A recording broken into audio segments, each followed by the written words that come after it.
Good evening, and welcome to the American Farriers Journal Hoof-Care Classroom. I'm Jeff Coda, editor of American Farriers Journal.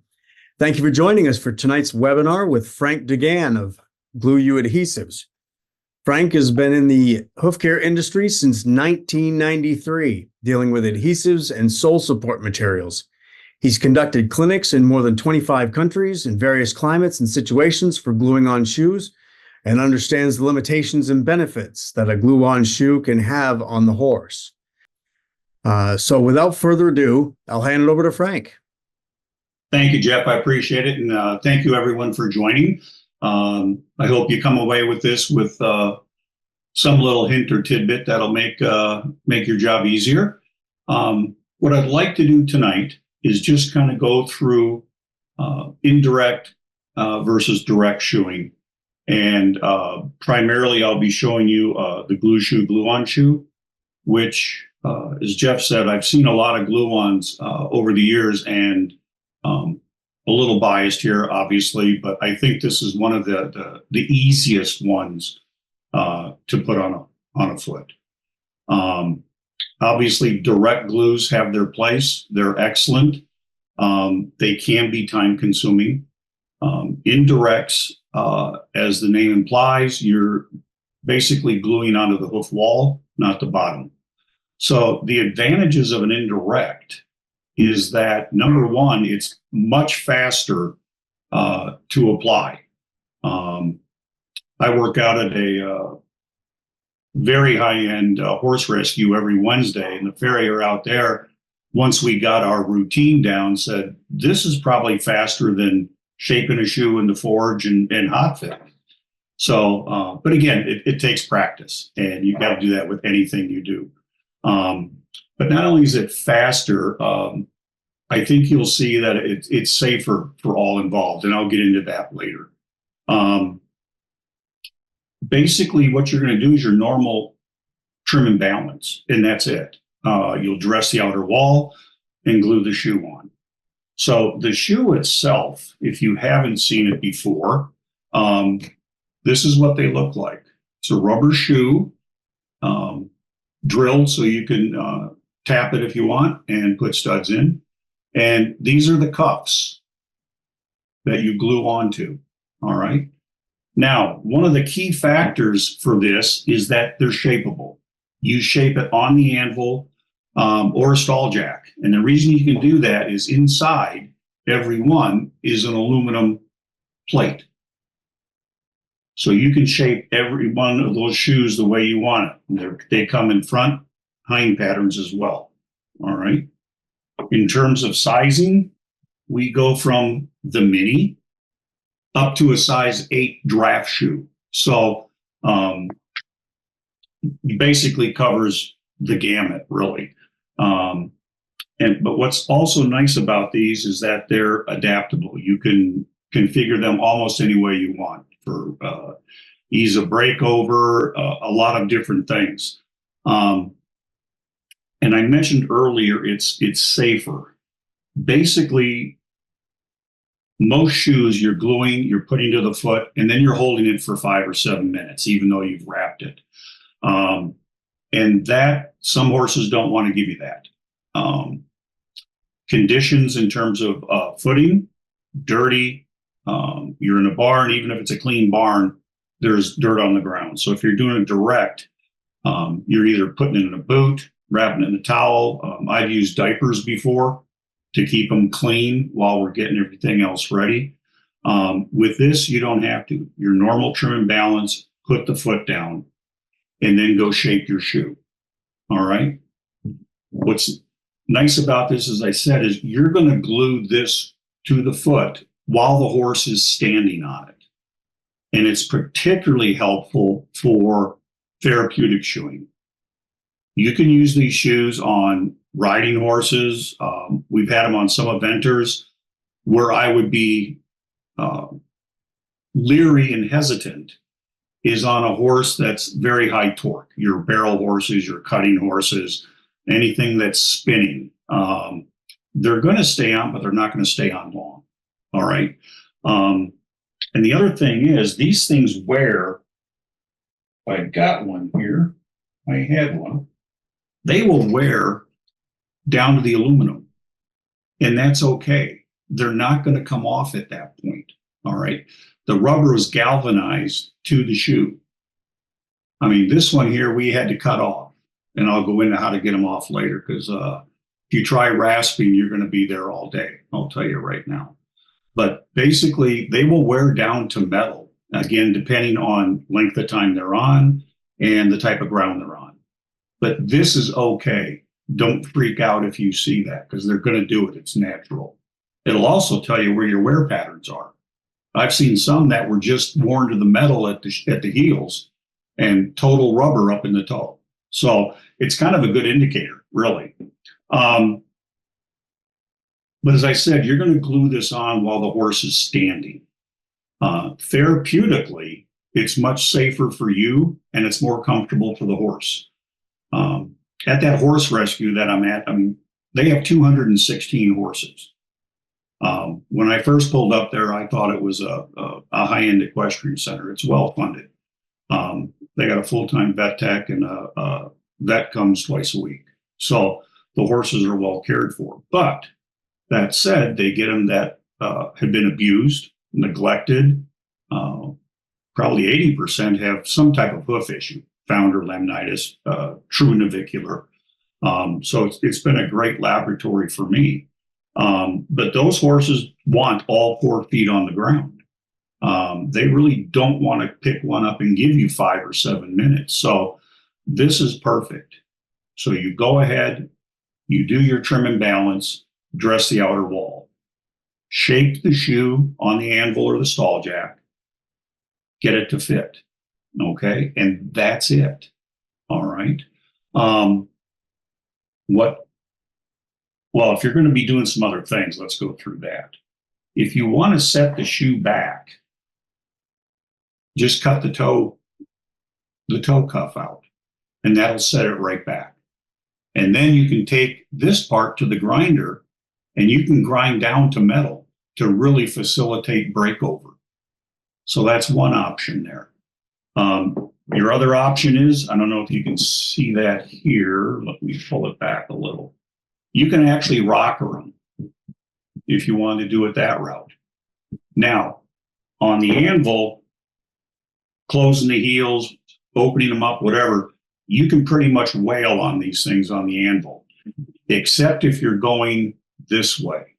You want to be a little bit careful if you're going to rocker that shoe. Just kind of, tap, tap, tap as you go and get it where you want to. But don't go slamming on it in that direction. This direction, opening it up, closing it, you can wail on it pretty good.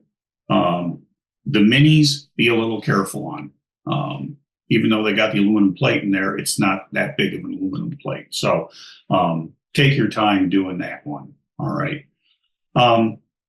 Now then, to put this shoe on the foot so that the horse can stand on it, because they're still going to kind of want to move around. What you want to use is a product called Prefix. And this is just a 2-part glue. That's all it is. This is a gel. This is a spray that activates it. And that's it. You can do it a couple different ways. I usually, let me get this off of here. I usually just put the gel right around the white line. And I don't know if you can see that or not. But I'm not going to do it because I'll never get it off this synthetic foot. But it's a gel, and just put a bead of it on the white line. And then with spray, just spray the branch of the shoe. You don't have to get the cuffs. If you get the cuffs, it's no big deal. But just spray the branch of the shoe and then put the shoe on. And that's it. Now, you've got about 5 seconds, literally, to get the heels where you want it. And then that's it. It's stuck. Hold it for another 5 or 10 seconds and put the foot down. That's all you have to do. That horse can walk around. It's not going to come off. So again, the horse is at ease. You're not stressed about this. It's just a quick, easy way of doing it. Because again, so far, all you've done is your normal trim and balance, shaped the shoe, and temporarily glued it on. That's it. All right. From there, then we can go ahead. Well, before we get that, some other modifications. We've also got frog inserts for the shoe, and those just snap in. All right. There'll be a noticeable click when you get it in there. Now, the modification you might make on these is that if you've got, say, a number one shoe, but you've had to close the heels up, all right? So what you can do at that point then is you'll see this little V shape in here. You can close that in, and if that gives you enough room, it'll snap in. If it doesn't, then if you've got a bandsaw on the truck, just open that V up a little bit more, and that'll squeeze in more and set in. If you've really closed it up, go from a number one, which this is, to an aught size, and that'll fit in. Okay. You can also, with these, use the mesh, traditional mesh that everybody has seen. Cut that in. I usually use that when I use the prefix, and then I've got the meshes glued in as well. So it's just it's an easy fix there. It's not sliding around on you and everything like that. So that's what you can do. You can also build up wedges on shoes. I don't know if you can see that. Okay. All this is aquarium sand with our acrylic. And just mix it up, take a tongue blade, smooth it where you want it, get your angle down, and let it set. And this sets like granite. You can grind on it. It's a tough grind, but you can grind on it. But it's just another option to give you if you just need a little bit of lift and you don't necessarily want to put a wedge pad in. It's just another option that you can go through. Okay. And again, if you wanted to set the shoe back,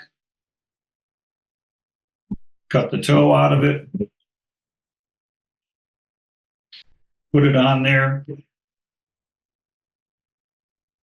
and you got some ease of breakover. You can hit the rubber here again with the grinder for ease of breakover.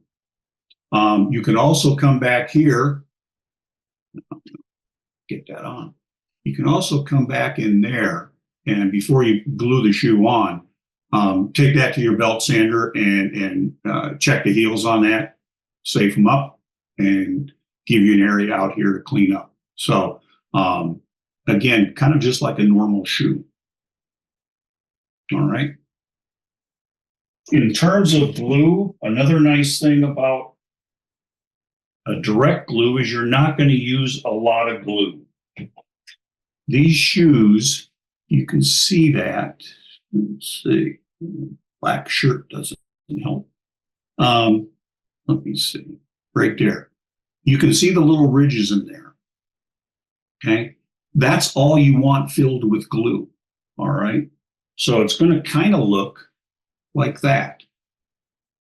You're not using a ton of glue. The glue we have, it comes in the traditional stubby format or the larger 420 mil. Okay.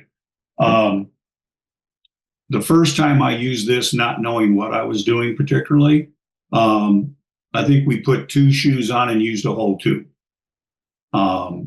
If you're gluing, say, double aughts on, 2 weeks ago, we got 3 sets of double aughts with 1 tube. So you're not using a bunch of glue, okay? And you don't want to use too much. When you fit that shoe to the foot, you want a nice angle on that cuff. If they're standing up away from the wall, it's too tight, number one. Number two, you're going to use too much glue, and it's not going to be as tight a fit as you want. it won't last as long. Okay. So have that angle, nice angle right to the hoof wall where you want it. Okay. Now that should fix, get that out of the way. Cartridge. I'm not going to glue a whole shoe because I'm in my office with the door closed. By the way, should you hear some dog barking, my wife's away and I've got 3 labs. One's a 1-year-old. So Jeff heard him a bit ago, but I fed them and gave them some Benadryl. So I think they might be napping right now. Anyway, this is a traditional MMA acrylic. It's a 10-to-1 ratio. So you've got the insert in the middle, and all you want to see, if it was a new cartridge, you want to give it a good squeeze. And what you want to see, and I hope you can see that white in the middle? Okay, that's what you want to see. So now it's mixed, it's balanced, you've equalized the cartridge, and you're ready to go. All right. So trim, balance the foot, fit the shoe, prefixed it onto the foot. You've prepped your cartridge, everything's equalized. Put your mix tip on. You can hand mix. I know a lot of folks that hand mix and they're just comfortable. They like it. For them, they're basically using this. It's just more cost effective on that. I'm not good enough right now to hand mix, particularly with the changing seasons. If you're in, fairly steady climates, it's okay. You know the feel that you're going to get. But where I live in Missouri, the humidity is a killer. The heat is bad in the summer, heat and humidity. And then we got winter coming on. So I just feel I get a much more consistent mix out of the mix tip. I like the stubbies. Number one, it fits in the stubby gun. So I don't have the long caulking gun, which you can use with an adapter, but it's just more bulk. This is just super handy. So I like using it this way, right? Let me throw a shoe on here.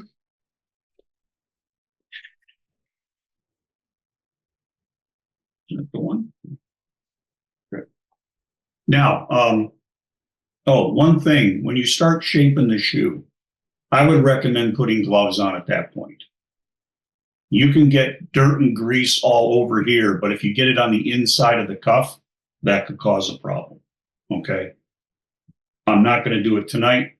Hopefully then it'll fall off easier, but I don't think so. So anyway, when you're ready to go, or when you're going to prefix the shoe, grab the outer cuffs like that. Give you a little bit more, come in at the toe, and then just set it down. Get your heels where you want it. And again, let the horse stand on the ground. All right. When you're ready to glue on, basically you can start wherever you want. I'm going to start right up here, and you just pull that back and then just start squeezing, but it's not much. So I've got one full squeeze, pull back, and 2, okay? And then I'm going to go around and do that one, do this one, and then before I wrap, I'm just going to go back and make sure I got it at the heel. And that's critical on any glue-on. I don't care if it's direct, indirect, you want some material back at the heel. So you've got the foot up, you go ahead and wrap it. And I'll do that a little bit here. Oh yeah, smells good in the closed office.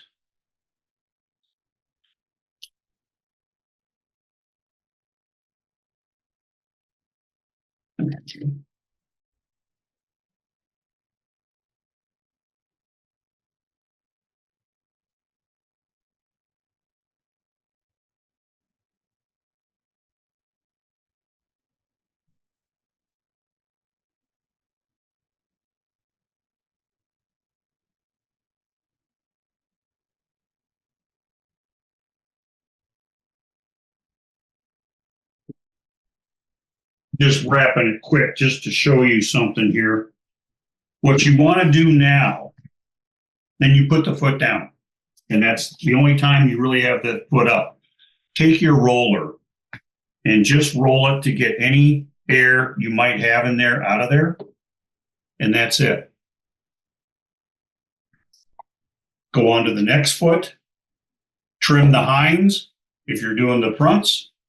And by the time you're done there, you just take that off. Finishing it up, you can either do a rasp or sanding drum. I like it's just easier. And that's pretty much it at that point. Now then, to take it off, just go ahead. I'm just going to pull part of this off. To get these off, you can rasp. I highly recommend not doing it unless your apprentice is built like Paul Bunyan. It's going to take you a while, all right? What we've got is a draw knife, double-handled draw knife. That is by far the easiest way to get this off. And what you want to do, if this horse would stand still, is you don't want to go straight down. You want to just go like you're rasping and just take off little chunks at a time. And you're going to do that till you see, if I can do that right here. Yeah. If you can see that, see those little, that's where the glue is, the white, all right? You'll see that on the hoof wall. Basically, that means you've separated the cuff from the shoe itself. So do that all the way around, pick the foot up, grab your pull-offs, and pop it off. And that's pretty much all there is to it on that. So I'm done. I told you, Jeff, about 20 minutes. So that's it. I want to thank you for listening and watching, and would love to take any questions you got. Yeah. We were talking about this at, I believe it was Anvil Brand, about a year ago. How sharp is that knife? Surgically sharp. I made the mistake of picking it up just like that once, and yeah, there was blood everywhere. This thing is super sharp. When you get one, put some cardboard over it or something. I mean, we ship it with cardboard on it and a lot of tape. I've got a leather hoof knife carrier, and I put that at the bottom, and so that covers it there. But these things are super sharp. You can sharpen them, on your buffing wheel, whatever you want. But these things are extremely sharp. When you first get them, you probably can take it off straight up and down, but the shaving motion, like you're rasping, is just, it's much easier. And you're just going to take off little bits at a time until you see those lines in there with the glue and the rubber. You'll see it's very noticeable. And at that point, you're pretty good to just take your pull-offs and pop it off. So one other thing I should mention, if you do have the toe cup, make sure these are filled up with glue. Okay, don't leave them open like that. It just leaves areas for moisture, manure, urine to get into. So just make sure you've got a little bit of bead there. And normally, like this one, is almost there. And if I put material under here and had rolled that up there, it would have filled it up. So just make sure those are filled up and your heels are covered. Those are your two big points there. We'll get started with that Q&A portion. First question is, what's the best way to prep the hoof wall? I really just rasp it, or a sanding drum on your drill. All you want is that outer epithelial layer off of there, particularly if the horse owners or the barn has been putting ointments and dressings on there. Then you want to get that off of there. But that's about it. Just a light rasp. Just again, like you were trimming the foot. You're going to do that. You're going to take your rasp. You're going to dress that outer wall. That's it. That's what's so nice about this is you're doing your regular job, and then you're just shaping the shoe like you normally would. And then the only thing different really is use that prefix, temporarily glue it on, put the foot down, shoot the glue in, wrap it up. It's actually a quick, easy way of doing it. I'll touch on another point. It might be a question in terms of moisture. This is not as susceptible to issues as a direct glue. Direct glue, your normal trim balance, then you're going into the white line, any of the trash gets out of there, you're digging that out, and the bottom of the foot might look like this, which is okay for a glue-on. But moisture is a killer. These things will bond to moisture, they'll push it out to some extent, the acrylics. The urethanes will bond to water. So it has to be super dry at that point. If you've got some moisture, we had one last week at the rescue where they brought it in out of the pasture and the foot was wet. But by the time Mike trimmed it and dressed the outer wall on that, he just took his little torch and just gave it about 10 seconds, glued it on, and no problems. If they come out of the pond, then, you need to set yourself up for success. Particularly if you know you're going to be gluing. Tell the owner or the barn, put them up at night in a stall, dry bedding, and it just makes your life much easier. But always set yourself up for success, particularly with doing glue-ons. And I don't care if it's direct, indirect. It's paramount that you have a good foot to work with. Now you mentioned the torch. Is it necessary to torch the sole or the hoof at all? No, the only we'll do it once in a blue moon out there, and we glue on probably. Mike's just there on Wednesdays, and I'm there with him, and we'll glue 3 or 4 pairs every time we're there. Again, out there, these horses have issues, and so it good for me, bad for them. I get that, but these, we have a lot of horses out there with those on. Again, a lot of them, because of hoof conformation, other issues, it's hard to nail on some of those horses. And some of them just don't like nails, period, which you get that. But it's a little bit different out there. Fortunately, we got a vet tech there that if we need to, we'll come up and give them a little juice to calm them down. But no, you don't have to dry. We don't, as a rule, unless they've just pulled them out of the pasture and it's been raining, or this time of year, a lot of dew on the grass. And so, but usually by the time he's done dressing the hoof wall, it's a non-issue. He's just got the little, what I call the creme brulee torch, and he just gives it about 5-10 seconds, and that's it. You can use a heat gun, you can use a hair dryer. On any of those, though, what you want to guard against is over drying. That hoof wants to regulate its moisture content from inside to outside. If you desiccate that outer wall and it's just super dry, you're going to have moisture migrating to the outer wall to compensate. So all you need is the surface area dry. You don't have to dry 3 millimeters into the hoof wall. So just a cursory drying on the outside, and then go in. If you're doing a direct glue, you want to be, as soon as you do that, you want to go. You want everything ready to go.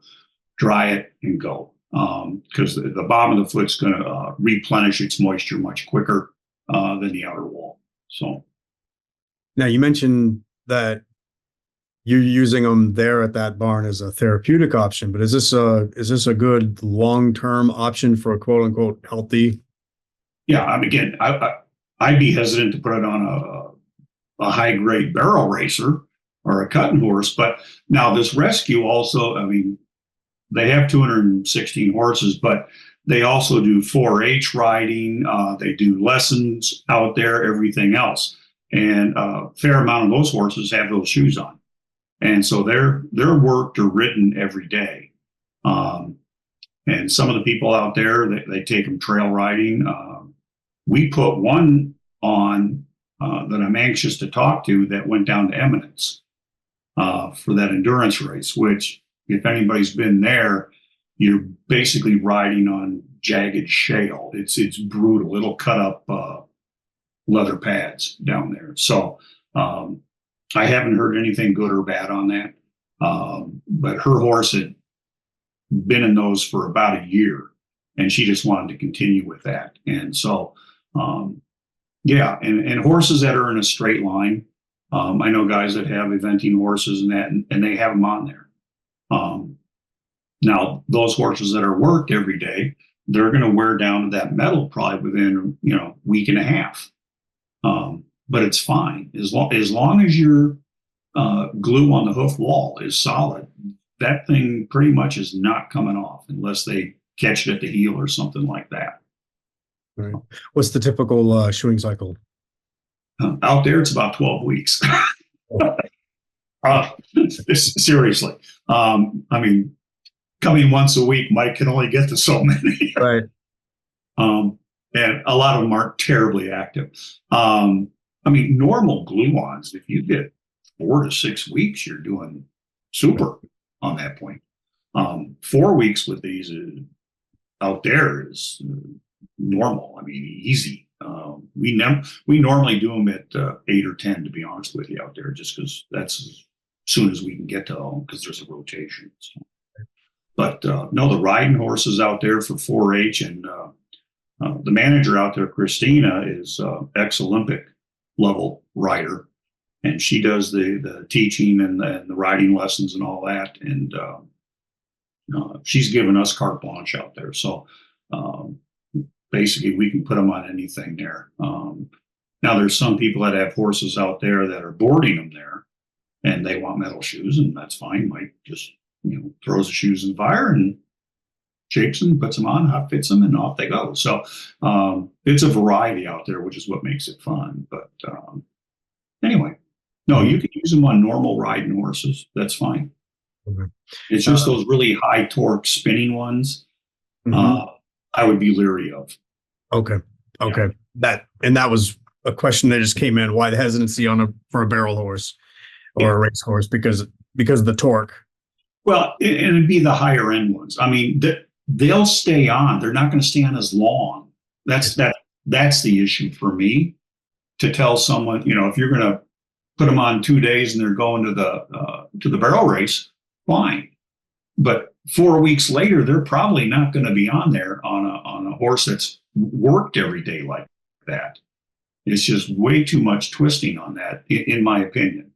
A lower level, a beginner, it's probably fine, but not one that's going to NFR, So, right. Okay. Yeah. Can you use sole packing under a pad for a laminated case, for instance? Sure. Yeah. You can do a couple different ways. You can go with the frog insert, and you can also put mesh in there. You can use straight mesh if you want to use the urethanes like that. I would just use the mesh and go with that route. If you're going to go with the DIM products, you can use pads. We've got pads for that. You can just pack the caudal region on a frog support pad, like this one, or Austin's is popular. Any of those, all right. Different densities are available. So it's basically, you can put on the sole what you would do with a metal shoe. You've got all the options there, which makes it nice. Can you wedge them up? Sure. Yeah. We've got wedge pads we use, frog wedge pads. You could, if you wanted to, as I said, just get some aquarium sand and acrylic and make your own wedge if you want to do it that route, or just use the wedge pad inside. It really doesn't make a difference. Okay. How does the glue affect the hoof wall, both short and long term? Short term, it doesn't. Long term, like a year, it can. Things just leach through, and I would certainly give them a break at some point. Generally, I mean, you're gluing on because you don't have an option. The hoof wall condition is such that it's not going to hold nails, or whatever reason. You're gluing on because you almost have to. Obviously, this shoe makes it a little bit easier, but you generally want to glue on till you get the foot back to where you want it. And then if you want to nail on, you can nail on. If you want to keep gluing, fine. But I would give them a break. Yeah. Like out there now, we're starting to pull shoes for the winter, which is, I mean, it was only 90 degrees here today and humid. But well, they got, a lot to go through. So they're starting that cycle right now. Yeah, I would give them a break once in a while from it. Just long term, it's eventually going to soften and weaken the wall, get a little crumbly, mushy. But again, I mean, we've had horses out there that have been in them almost a year, some of them, and their walls aren't bad. I mean, they're not falling apart or anything. So just, I mean, I would give them a break once in a while, to be honest with you. Okay. Yeah. Great. There's one question that just came in. Are there instructional videos on YouTube? Yep. If you go to glue-u.com, or just go to YouTube and type in Glue-U, all the videos are there. Some are a little dated, to be honest with you. We're in the process now of updating them. If you go to our website, the videos are there as well.